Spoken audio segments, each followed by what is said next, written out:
Bizkaiko aldun nagusi Jose Luis Bilbaok Bizkaiko Foru Aldundia gazteekin eta talentua sustatu, atxiki, eta bereganatzarekin duen konpromisoa berretsi du Talentia programaren 3. edizioan parte hartu duten unibertsitate ikasleei diplomak banatzeko ekitaldian.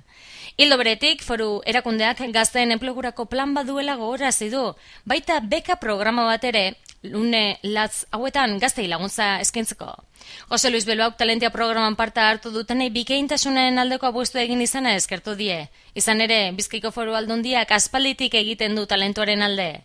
Talentia programa ekimena aitzindaria eta bakarra da estatu osoan.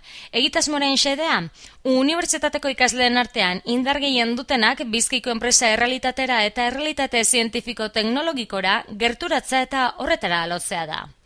Programa honen edizio honetan 158 partartzaile izan dira, eta horrez gain lehen aldiz 3 euskal unibertsitateen partairetza ere izan du. Euskal Herriko Unibertsitatea, Deustuko Unibertsitatea eta Mondragon Unibertsitatea.